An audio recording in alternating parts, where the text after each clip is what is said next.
What up, YouTube? It's man Julio here yet again, and today is Tuesday, so you know what that means. It's time for 10 Things Tuesday. That is right, 10 Things Tuesday series where I list off 10 things of the subject matter at hand for the day that relates to me personally. And today I decided that I wanted to do something, I guess, somewhat educational for the people. 10 books that I thoroughly enjoy. Yes, you're thinking, oh my god, Julio reads books? I used to. Haha, see, I used to. It's past tense. But I will be listing 10 books that I think that people out there should read, and I think they would enjoy. I mean, I enjoyed them. I'm not sure if you would enjoy them, but I'm telling you my opinion, so it's based off of that.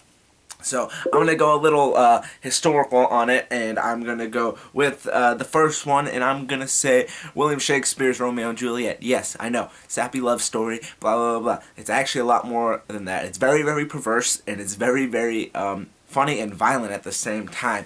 It's a lot more than just the whole romance thing. Yeah, that's the overall thing, but if you actually like go deep inside and you understand the context of it, it was really, really enjoyable. We actually performed it in my 8th grade with actual like old lines, not a translated version. It was dimmered down from all the lines, but there's a lot of old English that we had to learn, and it was very fun. I enjoyed it. I was Mercutio, you know, the good guy slash scapegoat, I guess. But yeah, number 2, I'm still sticking with Shakespeare, Macbeth. Macbeth is actually really, really great. I enjoyed it a lot more than Romeo and Juliet, actually, because it is more action, it's more war-based, it has fucking witches, it has violence, it has war, it has all this, like, you know, just a whole bunch of, like, you know, driving people insane. It's actually really cool. Actually, the only reason that I actually liked Macbeth was because when Jimmy Neutron did their play on Macbeth, when they did it all futuristic, like, it really got me interested. Yeah, I remember Jimmy Neutron, throwback, haha, my childhood. Number 3, The Glass Castle. The Glass Castle, I think, here is the only nonfiction book that I would recommend. I don't read nonfiction that much because, you know, it's very boring because it just talks about people's lives and everything. However, The Glass Castle talks about, the life of a girl and her childhood, and how her childhood wasn't as, you know, normal, I guess, as everyone else's. Is actually very, very hard for her to keep a home and all that stuff. And it was just very touching, I guess, but it was really just, it just hooked me in, I guess, just because of the stuff that went on and stuff like that, you know what I'm saying? Yeah, I can be a sensible guy, I guess, whatever, blah, blah, blah. Number 4, I'm gonna go with The Lord of the Flies. I didn't read The Lord of the Flies that much, but the portions that I did read, I did enjoy. I will probably go back and read it. But Lord of the Flies is a group of kids, yes, kids, children, are stranded on an island after their plane crashes on the island, and it's during World War II, I believe. And they have to start their own civilization. And yes, there is murder. There is fight for power. There is all, this is basically growing up as a child in this, like, barbarianistic situation, and I enjoyed that aspect of it. It was very dull in the beginning when they were trying to establish all this, but then I thought it like related to The Walking Dead and how, like, pretty much just post-apocalyptic, how people were supposed to survive, you know, after all this, after kids have to do all this, so they have to grow up as children and do all this by themselves. So I just thought that aspect was really cool. Number 5, I'm going to stick with the apocalyptic thing, I guess, and I'm going to go with The Road. The Road is, the world has been nuked or something. It was post-apocalyptic, like something very tragic happened, and it's a tale of this boy and his son and their travels to try to find a home that, you know, like, keep a sanctuary place. However, the dad is ill, and he knows that he's going to be dying soon because he keeps coughing up blood. So he just tries to make his moments with his son, and tries to make it as far as he can with his son, so they can find something, you know, safe, I guess. But it was a really touching tale. It's very, very gripping because it shows you the strength of a bond between the father and his son, and what a father would do for his son, and it also shows how there's lots of like how people act when they are in dire situations, which I think is really, really cool, because people always like do these post-apocalyptic things, and you always want to know how to like do things, and this is a man's tale of what he would do, and the means that he would do them. Number 6, I'm gonna go with The Adventures of Huckleberry Finn. I actually, once again, only read like sections of it. I never read the full book because it was a reading assignment, and I usually just throw those away. But it was actually a really good tale. It's a tale of Huck Finn, who is the best friend of Tom Sawyer. Tom Sawyer, The Adventures of Tom Sawyer was the first book, and then The Adventures of Huckleberry Finn was the second book.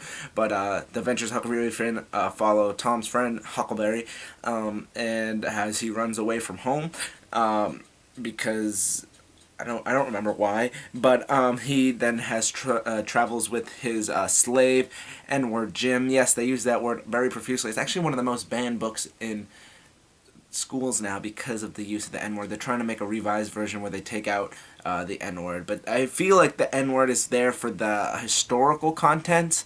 Like, honestly, I'm not saying the N-word here because it's actually very racist how they use it in this one, not like, vernacular. But it's very, well, I mean, it was the vernacular back then, but it was a racist connotation back then instead of like the more accepted today in society, you know what I'm saying? But it's very deep tale, struggles of a boy yet again, and I think I can relate to it, because I'm a man, and like, it's just the struggles of growing up, and not in those situations, but, just growing up in general is a hard thing to do, and since they're put in that environment, whatever. Number 7, I would have to say The Great Gatsby. Yes, not the Leonardo DiCaprio version. I haven't actually seen that. I should probably see that because I heard it was good, but I'm not. Well, I mean, it's Gatsby. But The Great Gatsby is the tale of one man as he moves into a new, highly furnished area, I guess, a rich neighborhood. And his neighbor is Gatsby, and Gatsby's known to throw these big parties for his for the neighborhood and all that. And so he gets to know the mysterious Gatsby and finds out that he is struggling from a lovelorn thing, I guess, from one of his longtime friends who's married, and that causes the whole scene. It's just very moving, and like how a man with so much still feels so small in the world, and how he's still normal. It's kind of like saying that because you're rich doesn't mean you can have everything you want.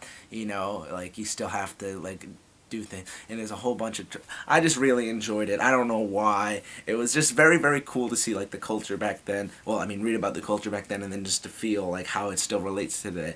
And number 8, I would have to say Catcher in the Rye.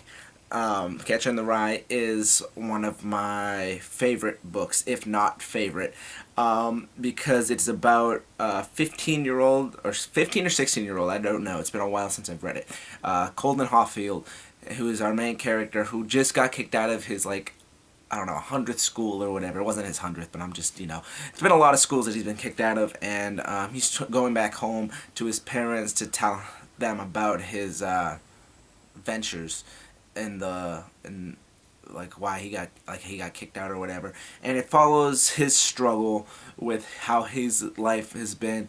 And he's white. I thought he was black, to be honest. I thought he was a black kid, and I'm not being racist here. I just like the way he sounds and talks and everything. It seems like I thought he was of African descent, but no, he's a white rich boy pretty much, and he gets kicked out of prep school, and he has like he tries to venture back home, but he gets sidetracked and deals with like real life things, and he over dramatizes everything. He's very sarcastic, and it's just he addresses the reader personally, I would think, and that's what makes the connection between the reader and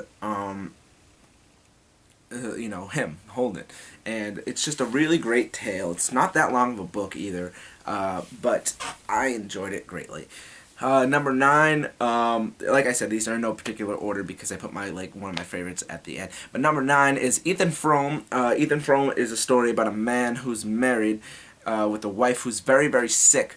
And then her caretaker, who is also her sister, comes, and then he falls in love with her. And then a whole secret affairs going on, and it's very, very short for a book, but it's very, very gripping in the short amount of time that it is. It deals with things that happen in everyday society. You know, a man who falls for a woman while he's with another woman. And I think it's because of the fact of how real it actually is that I felt connected to it.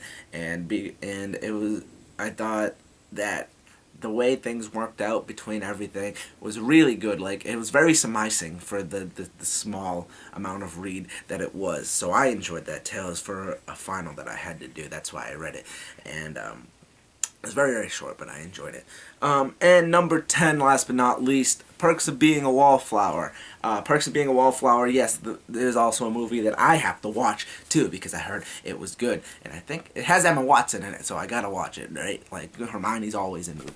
But Perks of Being a Wallflower is about this boy who,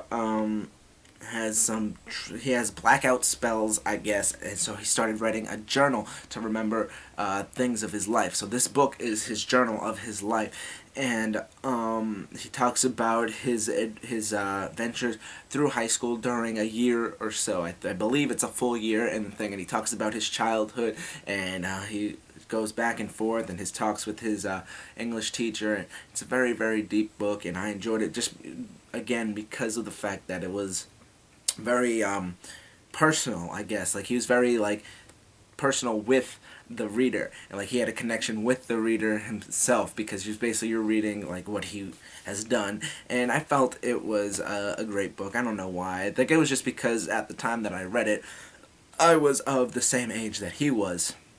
It's the same with Holden Caulfield. When I read it, I was about the same age as he was. So I felt a connection, because I was just like, the things that I'm feeling being a teenager is not just for myself. It's basically these two non-real characters, but have also felt the same thing. Like, they know that it's a thing. I think that's why that I connected with those. But I hope you guys enjoyed this 10 Things Tuesday. Yes, I got very, very scholarly on your asses, but I will do more of these. I will actually probably do comic books and or manga in the near future, because I read those more than I read actual books. So this was actually very hard for me to get down. Like, I was going through them and I forgot some on the way, but I knew like 2 off the bat. But I hope you guys enjoyed this episode of 10 Things Tuesday. Like always, favorite, thumbs up, subscribe, share it on the social medias. Like I said, I've been sharing this on the Google Plus. And hope this series can continue, because it's very, very fun. I run out of things to say, though. Give me 10 things in the comments, please. If you're watching this, say 10 things about something, and I will do. And if I enjoy it, I will make a video for you, because I do read the comments, because there's not that many. So I hope you guys enjoyed. Grease out.